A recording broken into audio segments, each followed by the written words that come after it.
Assalamualaikum warahmatullahi wabarakatuh. Perkenalkan, nama saya M. Bagas Fadaila, NIM 115240013 dari Prodi Ilmu Komunikasi kelas R. Di sini saya akan mengerjakan tugas EAS Teori Komunikasi yang berjudul Teori Jarum Hipodermik. Teori jarum hipodermik. Hypodermic needle theory adalah teori komunikasi yang dikembangkan pada tahun 1920-an hingga 1930-an. Teori ini menyatakan bahwa media massa memiliki pengaruh langsung dan kuat terhadap audiens seperti jarum hipodermik yang menyuntikkan pesan langsung ke dalam pikiran audiens tersebut. Asumsi teori audiens pasif. Teori ini mengasumsikan bahwa audiens tidak memiliki kemampuan untuk menafsirkan atau mengubah pesan yang diterima dari media massa. Yang kedua, pengaruh langsung. Media massa dianggap memiliki kekuatan besar untuk membentuk opini, sikap, dan perilaku audiens. Yang ketiga, pesan homogen. Teori ini mengasumsikan bahwa pesan yang disampaikan melalui media massa dapat diterima secara langsung dan tidak diubah oleh audiens tersebut. Jadi itu tadi asumsi teori jarum hipodermik. Ini juga ada kritik terhadap teori. 1. Sederhana. Teori ini terlalu menyederhanakan kompleksitas proses komunikasi dan mengabaikan peran aktif audiens dalam menafsirkan pesan. Yang kedua, tidak mempertimbangkan konteks. Teori ini tidak mempertimbangkan konteks sosial, budaya, dan ekonomi yang mempengaruhi proses komunikasi. 3. Tidak akurat. Penelitian telah menunjukkan bahwa massa tidak selalu langsung dan kuat, dan audiens dapat memiliki peran aktif dalam menafsirkan pesan. Relevansi dengan media massa saat ini, yang pertama, media sosial. Teori ini masih relevan dalam konteks media sosial di mana pesan dapat disebarkan dengan cepat dan memiliki pengaruh besar terhadap audiens. Yang kedua, kampanye politik. Teori ini dapat digunakan untuk memahami bagaimana kampanye politik menggunakan media massa untuk mempengaruhi opini publik. Dan yang ketiga, ada iklan. Teori ini dapat digunakan untuk memahami bagaimana iklan menggunakan media massa untuk mempengaruhi perilaku konsumen. Model ini memiliki asumsi bahwa komponen komunikator pesan media mempunyai pengaruh yang luar biasa dalam mengubah sikap dan perilaku yang khalayak. Disebut peluru karena seakan-akan komunikasi ditembakkan kepada khalayak dan khalayak tidak bisa menghindar. Jadi begitu.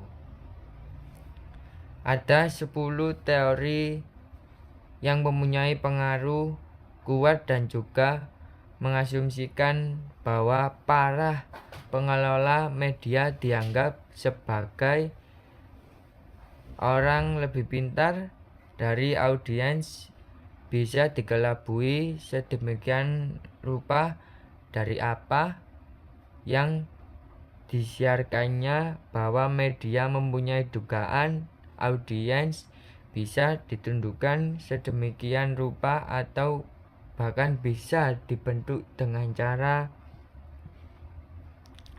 apapun yang dikehendaki media. Intinya bahwa media dalam teori ini, teori jarum hipotermik, mempunyai efek langsung disuntikan ke dalam ketidaksadaran audiens.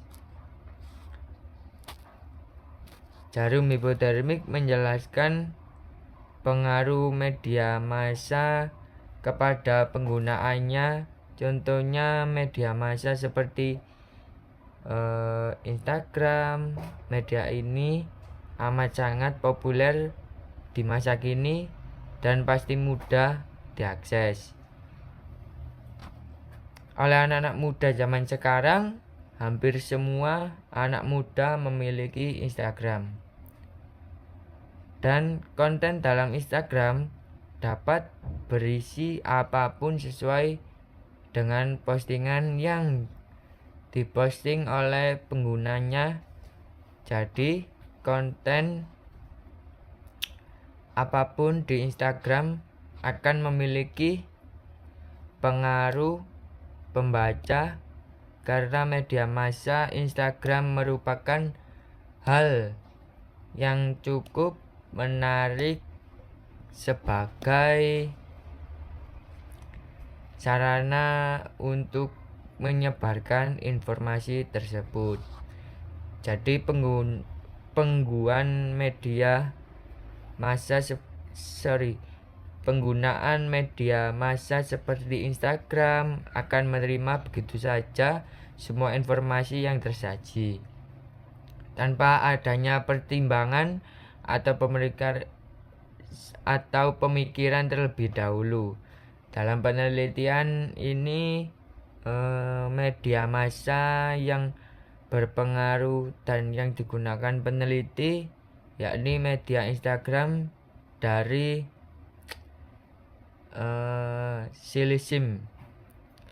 Konten dari akun Instagram Silisim dapat mempengaruhi followers dan pembacanya. Followers yang sesuai kriteria yakni salah satunya followers yang sudah melakukan seks bebas tetapi belum menikah atau tidak dalam ikatan pernikahan yang intinya tidak sah atau belum sah. Konten dari akun Instagram ini mempengaruhi followers untuk mengikuti dan mencontoh konten yang di-share pada Instagram tersebut. Karena media massa dalam teori ini memang bisa mempengaruhi pembaca sih, ataupun followersnya juga. Dan yang kedua ada konten sex education, pendidikan seks. Pendidikan seks adalah salah satu cara untuk mengurangi atau mencegah penyalahgunaan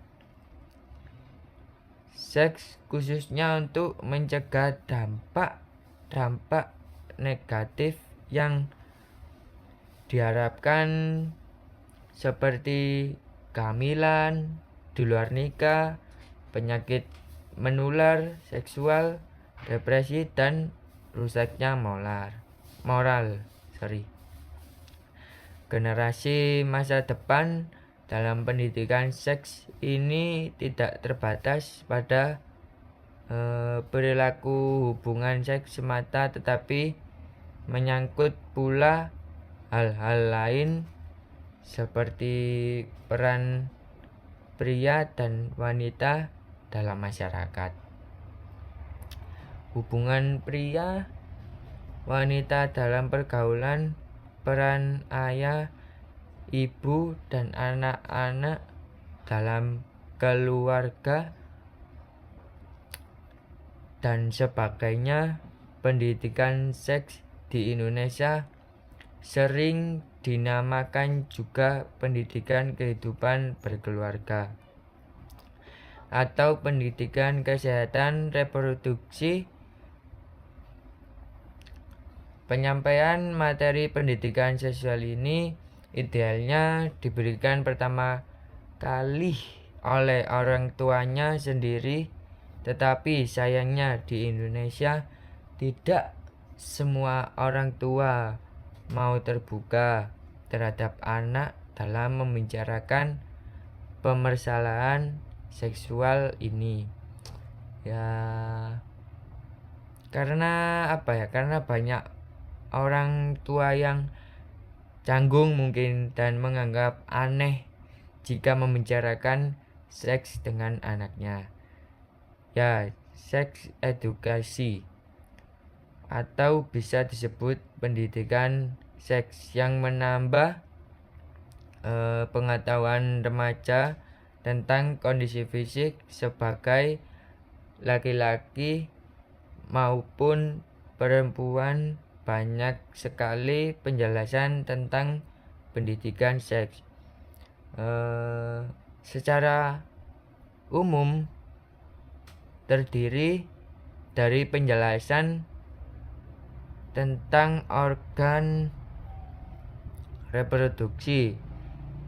Yang pertama, kehamilan, alat kontrasepsi, kesuburan, menopause, serta penyakit kelamin.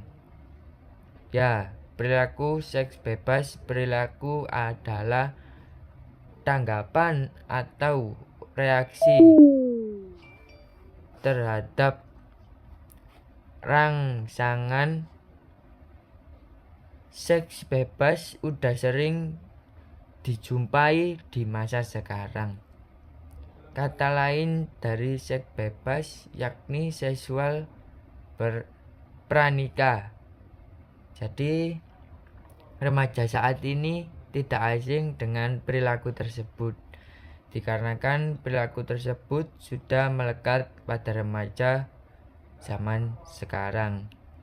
Perilaku seks bebas pada remaja adalah cara remaja mengekspresikan dan melepaskan dorongan seksual yang berasal dari kematangan organ seksual dan perubahan hormonal dalam berbagai bentuk tingkah laku seksual, seperti berkencan, intim, bercumbu, sampai melakukan kontak seksual. Tetapi perilaku tersebut dinilai tidak normal karena remaja belum memiliki pengalaman tentang seksual. Perilaku seks bebas dapat terjadi karena banyaknya faktor. Namun dalam penelitian ini, faktor yang mempengaruhi yakni konten seks edukasi dari akun Instagram tersebut. Konten seks edukasi bukan hanya memberi pengaruh kepada remaja umum tentang apa saja yang bahaya, apa yang perlu mereka tahu, namun juga mempengaruhi remaja yang berperilaku seks bebas. Salah satu contohnya adalah kondom untuk hanya mencegah kehamilan, namun juga bagi pelaku seks bisa untuk menghindari penyakit kelamin. Ya, jadi itu tadi penjelasan tentang teori saya yaitu teori jarum hipotermik. Ada banyak juga teori-teori yang belum saya pelajari, namun teori ini aja yang bisa saya sampaikan. Berikut sekian dari saya. Mohon maaf jika ada salah kata. Saya pamit undur diri. Assalamualaikum warahmatullahi wabarakatuh.